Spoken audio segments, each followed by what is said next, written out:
Hi, Duane.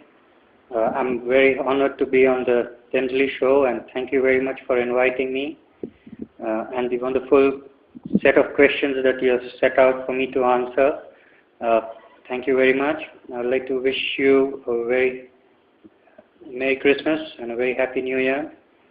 I have noted down all the questions that you asked me, and I think I will repeat the question and then answer it so it sort of has a flow and makes sense when I answer them. I just hope that I live up to the expectations of the answers, and let's just see how it goes. For me, martial arts is very important, and it's part, you can say, of my life. I think an intrinsic part of my life. So let's just go about the questions and let's see how it goes. Now, the first question you had asked me is why I started training in karate and why the particular style. I started training in Goju-ryu style karate. It was, at that time, I feel it could have been looked at as a coincidence that I started into training, but I feel it is a calling of my soul now. I was crazy for martial arts. I used to watch all the Bruce Lee and Jackie Chan movies that time, and when I was small, I think I was just 3.5, 4 years, and I used to jump around, kick and break stuff. And one day I was out for dinner with my parents, and we happened to meet martial artists whom they know, and over a conversation, it was somewhat decided, and next day or the next class when he had, I was at his dojo training with him. So it was, you can say it was a coincidence, or you could call it a calling of my soul to train in martial arts. I have been blessed with numerous wonderful instructors, and all my senseis have been just great. Now, some I have had chance to train for years under, some a few months, some a few days, and some even few hours. But I feel that even a sentence rightly understood, a sentence spoken by a master rightly understood, has had profound effect on me. So even it doesn't matter if I've trained with someone for just a few hours, but maybe just a few words spoken by him could have had a profound effect on how I train or how I look at martial arts or so many other aspects. So I feel it was a wonderful journey that I have been through all these years. How many martial arts have you trained in is your next question.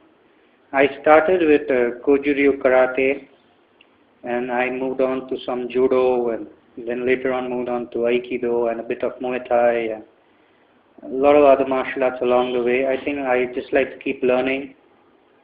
There are quite a few martial arts I learned, but very briefly, and I want to spend more time to it with some of the instructors that I have trained under. So I hope that is something which I go ahead with in the future. In fact, I try to push that habit of training in different martial arts, and even most of my students, we started last year going, as a group and training under different martial artists worldwide, so to get an idea of different martial arts. How many years have you been training is your next question, Duane. It's about 28 years now that I have been training, and I like every bit of it. I think I need to spend another 60, 70 years to understand martial arts better. So I hope I am able to continue for that many years more. What is the state of martial arts in India? Well, this is a question which could sound biased when I reply to, but that's because of the way I like to train. Martial arts in India is pretty well spread. There are martial art dojos or classes almost everywhere, every street. Numerous martial arts are there. There is karate, judo, aikido. There are people who teach Muay Thai. There's everything. Why I feel the state, if you ask me as a person, in my personal opinion, is not up to the mark in many aspects. There are very few martial artists who train the authentic way, the old school way. Most of them have shifted to sports phase, which I feel, in my personal opinion, robs martial arts of its authenticity and of its traditional training methods. According to me, martial arts is training which was started for preparing a person to face a real life situation.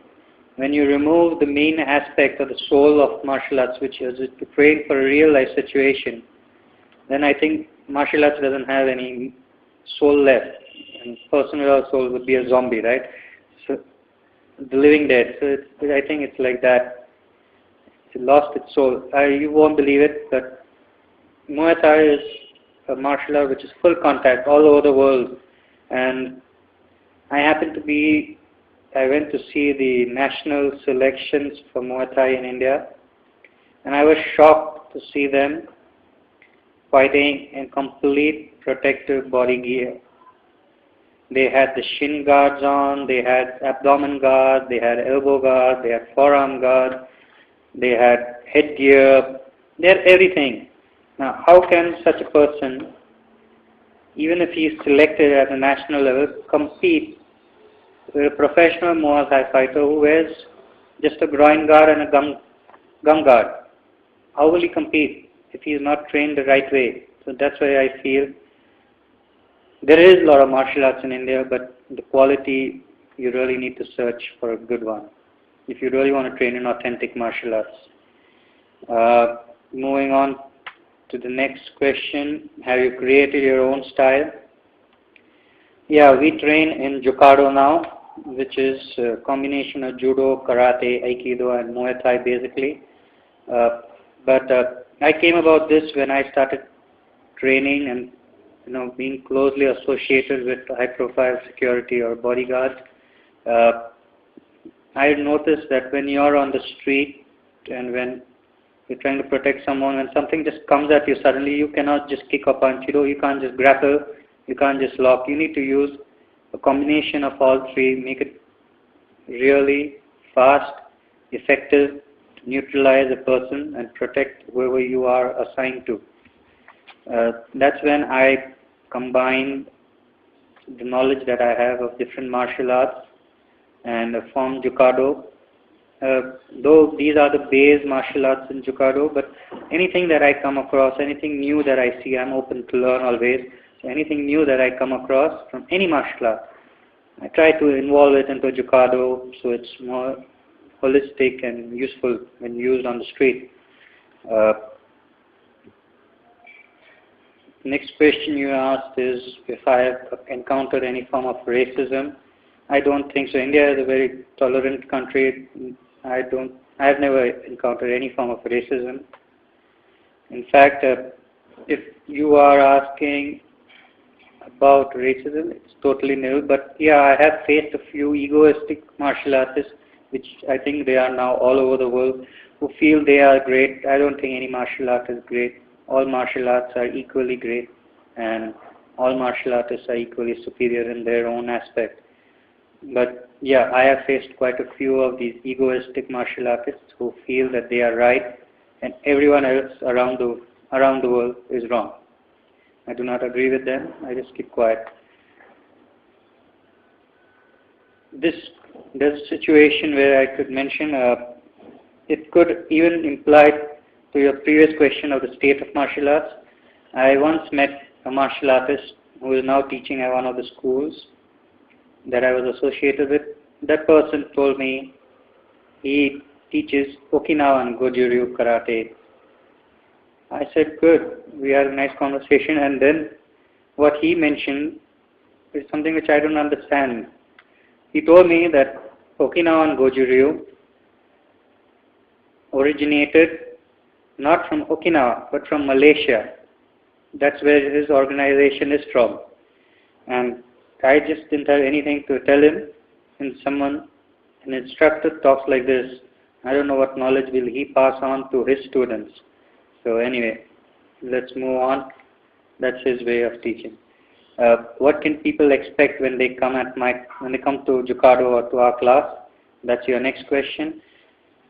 At Jukaado, we train as realistic as possible. We That doesn't mean that when you enter a class for the first time, we're going to beat you up. Yes, we start off slowly, we train you, we prepare you, we increase and improve on your fitness levels, and gradually move on, taking you to a very realistic approach to martial arts. You're not going to just stand and,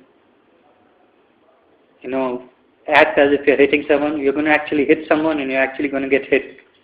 So if you're looking at realistic self-defense and realistic unarmed combat, then Jukaado is a place where you can try out training.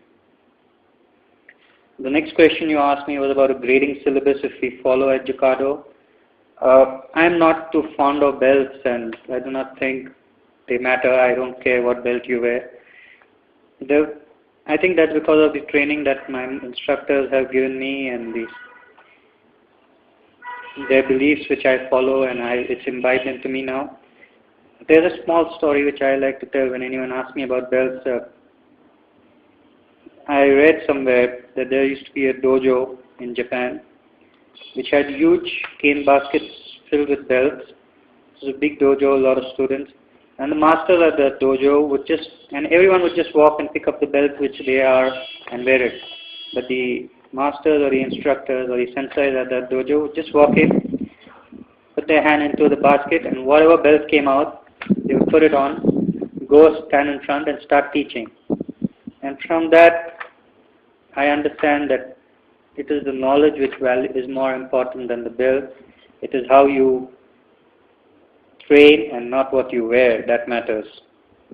So even if the master wears a white belt over there, if he has knowledge, even a person wearing a black belt will come to him. But even if he wears a black belt and he has no knowledge, then he won't even have a white belt standing in front of him to learn. So yeah, we do have a grading syllabus. We follow the belt system, but that is only to help and encourage students and let them know that they are improving. For me, belts don't matter, and for most of my students, they don't matter. We just are there to train together as a family of martial artists.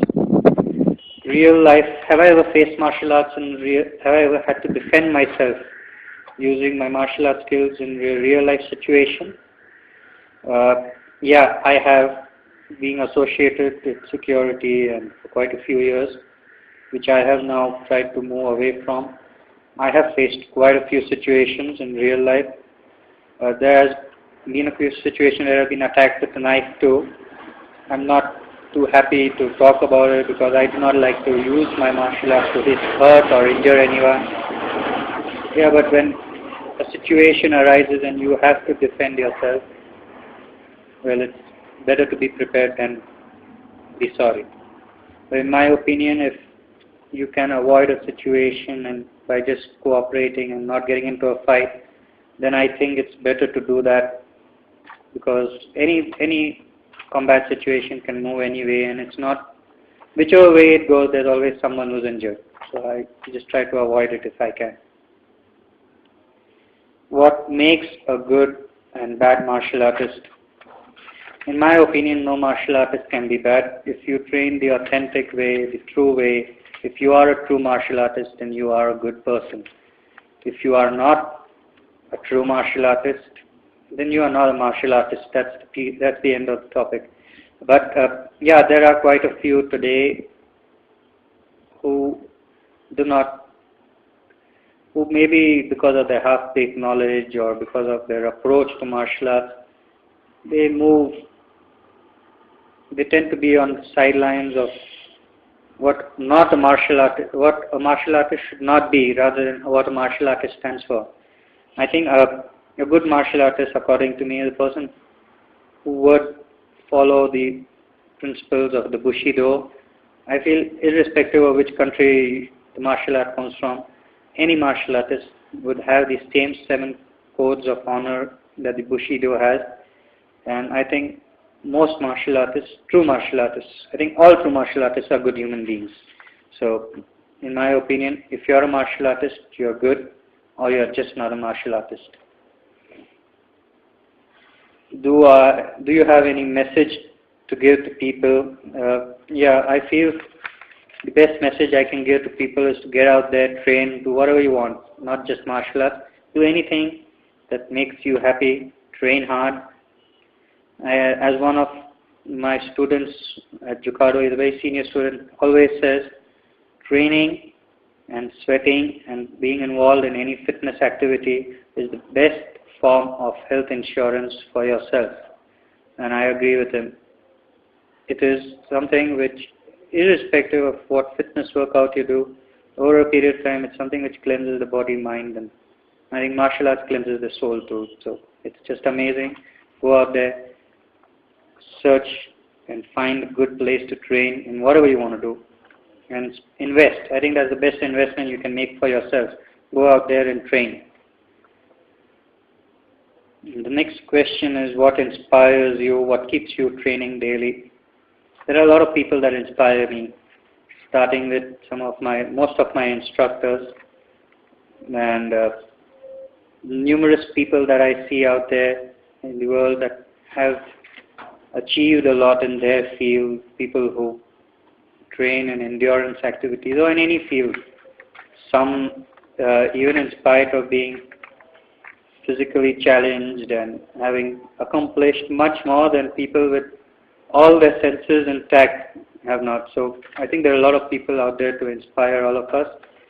What keeps me training daily is my constant endeavor to improve from where I was yesterday and to just try to understand martial arts better a day at a time, to improve my understanding into this beautiful world of martial arts. And that's what keeps me training every day. Has it helped you as a person, and does it have a positive impact or effect on people? Martial arts, I think, in my opinion, is the best form of training, a physical activity one should invest in. At least a few years if you do. Yes, today whatever I am is because of the training, the teachings of my senseis, and today I am the person that I am because of the martial arts that I have been training in. It has a positive effect on anyone. Not only physically, but even mentally. It just cleanses you, removes all your stress. You become a better person, more tolerant, more calm, more compassionate. But yes, you need to find a good trainer who has these qualities, and then it shall come down to you if you train the right way. But yeah, I think if you really want to have a life-changing experience, invest at least 2-3 years in a good martial art training program, and you will see the change in you.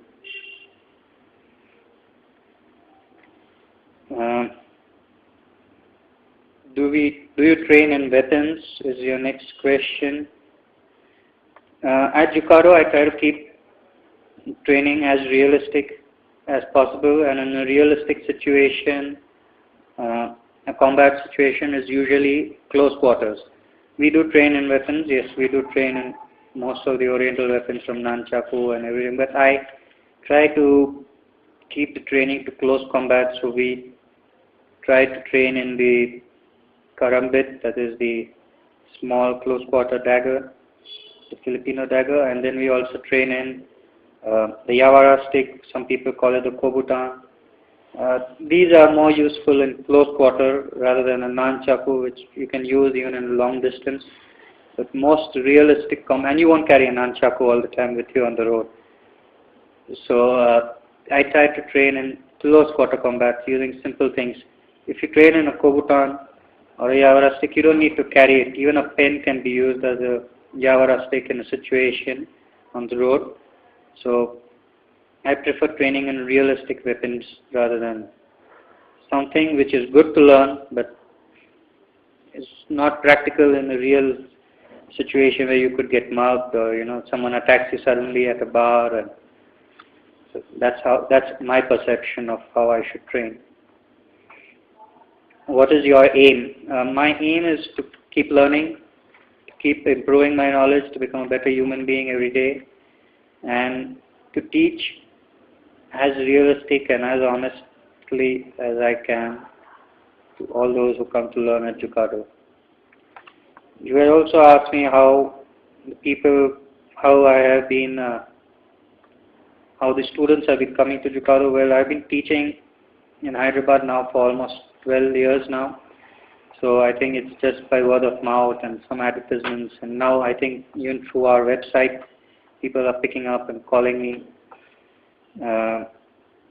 I think those who really want to train, as there's a sense saying, when the student is ready, the teacher appears. So those who really want to train realistically, not in sports martial arts, in full contact, the way it would happen on the street, then well, they will come down to Jukaado when they are ready. And I shall be waiting to condition them and prepare them. How important is conditioning? That's what you have asked. I think we met through we got in touch with each other through one of my conditioning videos. I think that was through Rick.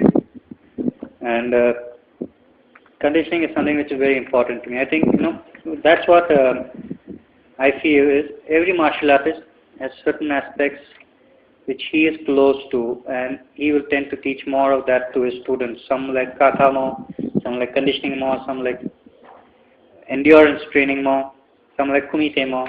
So every instructor has a different liking, and he tends to push more of that onto the students.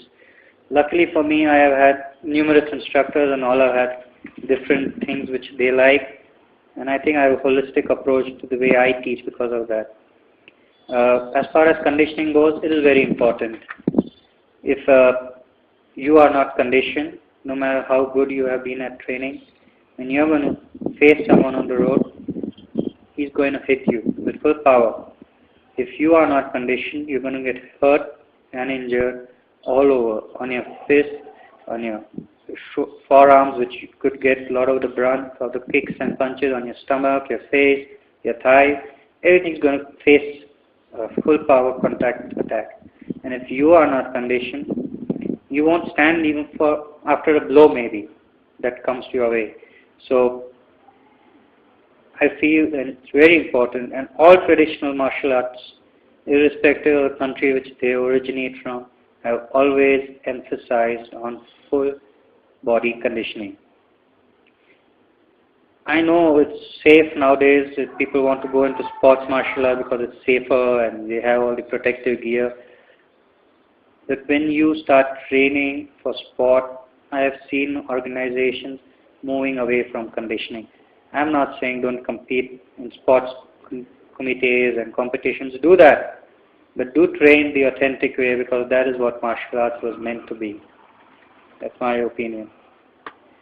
Traditional training versus new training is one of your last question.